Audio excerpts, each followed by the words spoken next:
President Trump's August 1st tariff deadline is looming. He's set to impose tariffs as high as 50% on dozens of countries next week, including top trade partners like Canada, Mexico, and the European Union. Have the trade deals so far helped to advance his overall economic plan? And what can we expect in the days coming? Joining us now is Bart Marcois, president of Marcois Partners International Corporation, a Washington-based firm helping to restore manufacturing to America. He's also a former career Foreign Service officer and former Principal Deputy Assistant Secretary of Energy. Bart, we thank you so much for joining us. Thanks for having me on. So let's start off with a recap on President Trump's overall economic plan. Now, he has a number of goals he wants to reach with these tariffs. So what are some of those goals? The number one goal in imposing the tariffs has nothing to do with raising revenue or taxes or anything like that. The number one goal is American power, American might, American self-sufficiency. When all of these manufacturing jobs were being exported overseas, stolen by China and by other competitors, that they were moving entire factories overseas, we lost the ability to make our own stuff. We were unable, we have become unable to support the lifestyle that we've become accustomed to. We noticed it first in the lockdowns, the shipping delays during the lockdowns. Somebody would need a new part for a dishwasher, or they would need a new dishwasher or a new range, and they couldn't get it for 6 months or 7 months because there was a backlog in shipping. They suddenly realized all these manufactured goods are coming from China or Korea or Vietnam or somewhere overseas. And there were ships lined up for miles outside the ports of Long Beach and Los Angeles. People trying to deliver goods couldn't deliver them. We need to manufacture things here. And that's what the tariffs are about. They're to protect American industry while we regrow the things that we lost during the last several administrations. Well, as you say, Trump is focused on American power, but since announcing this plan to impose the tariffs in April, he has extended the deadline twice. Now, this time he says it won't be extended again, but Treasury Secretary Scott Bessent recently left the door open for a third delay. So how likely are we to see another extension? Well, the important thing to focus on is not the actual imposition of the tariffs and when they are actually imposed. It's the certainty that if countries don't comply with the U.S. desires and demands, that they will indeed be imposed, whether it's on the 1st of August or in September or November. We know that they will be imposed. We know they're going to be imposed. And so you don't have to wait for the president or the prime minister or the parliament of a country to make a decision. This is sending signals to the private sector companies. And this is where I make my living. Private companies, big corporations that manufacture things, are coming to the United States and they're saying, we want to build factories here. We don't, whatever the tariffs are, whenever they're imposed, we don't want to have to pay them because we have to compete for the American consumer. We have the biggest consumer market in the world, bigger by far than all the other countries put together, and nobody can afford to be locked out of this market. President Trump is leveraging the power of the American consumer economy in saying, if you want to sell to American consumers, you better make it here and employ Americans to make it. You better have be providing American jobs if you're going to be selling to American customers. That's what the tariffs are all about. Well, most recently, Trump made what he calls a historic trade deal with Japan, and that's expected to bring a lot of benefits to America's industrial base. So what's in the deal and how does it fit into President Trump's overall economic plan? Oh, it's enormous. If I remember correctly, it's $600 billion. Am I remembering that properly? And it's everything from cars to steel to pharmaceuticals, the things that we need here, that we use here. People don't realize that we don't even make our own aspirin anymore. We don't make the precursors for Adderall or other ADHD medication. Anybody with a friend or a family that needs medication to help them focus their attention realizes how difficult it is to get a prescription for it. That Japanese trade deal will include making pharmaceuticals here and making the precursors for pharmaceuticals here. It's so large that it covers almost every aspect of the American economy. There is some component of it for one sector or for another.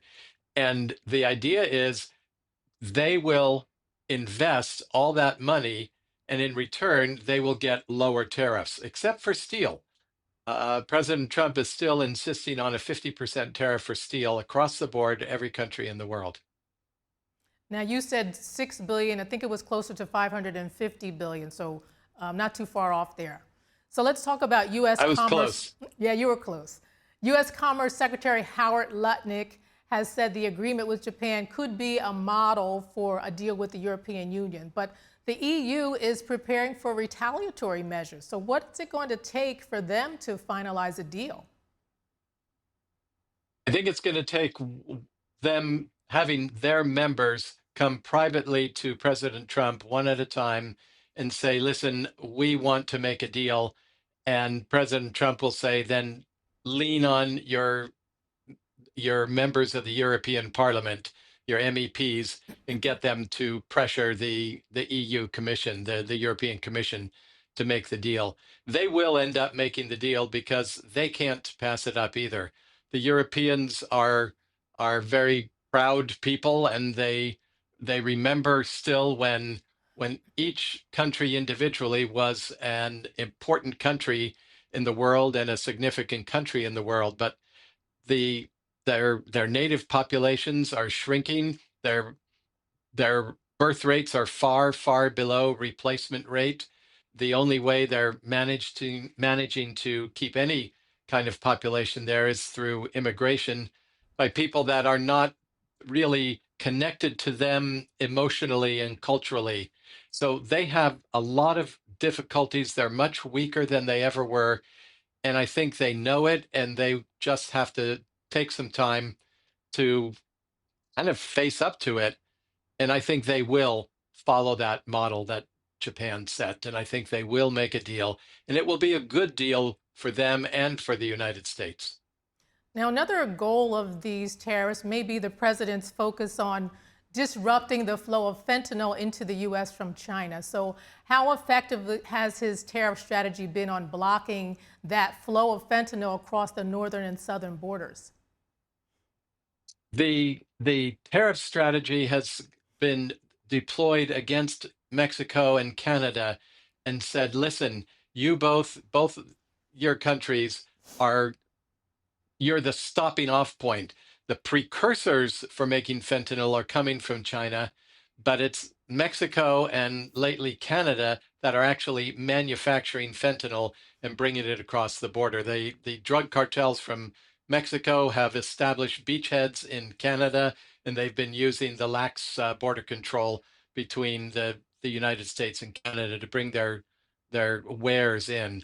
And President Trump is, instead of saying, well, we have to have more border control officers, and we have to have a fence, and we have to have the law enforcement officers, he's simply gone to their governments and said, you fix this. You are creating this problem. You fix it, and you make it go away.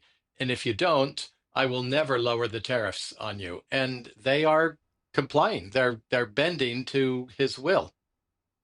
And staying with China, there's a preliminary deal so far that's imposing a 30% tariff on imports, down from 145%. Treasury Secretary Scott Bessent will meet with Chinese officials next week, and he suggested that there's more the U.S. wants Beijing to agree to. So other than equal trade opportunities, what else does the Trump administration want? Well, we want them to stop a lot of negative behaviors. China is the greatest offender in the world at stealing technology, stealing blueprints. All these people have been moving factories to China for 40 years. And China says, okay, you want to manufacture something here, you have to give us the blueprints for it. We have to know every last bit of your manufacturing process. And then they simply steal the intellectual property, they steal the technology, and they make competing products.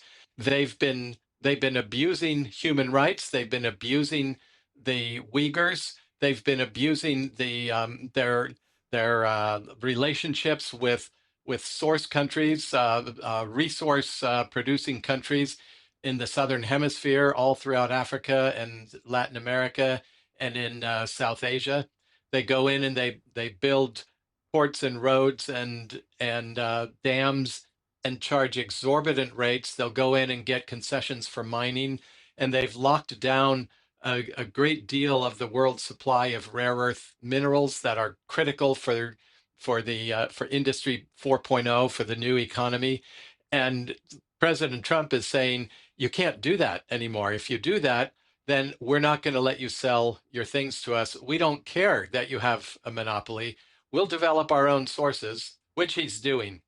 He's also, I'm waiting to see an interesting thing. You didn't ask specifically, but a very interesting thing I'm waiting to see is when President Trump starts to take notice of Korea. There's a new president in Korea, very pro-China, pro-North Korea, really pro-communist and not pro-America. And it will be interesting to me to see whether China succeeds in putting pressure on the new president, and whether the new president will understand that the future of his country lies with the United States, and he cannot change it no matter what his ideology may be. Well, let's hope he realizes that. Bart Marcois, president of Marcois Partners International Corporation, thank you so much for joining us. It was my pleasure. Thank you.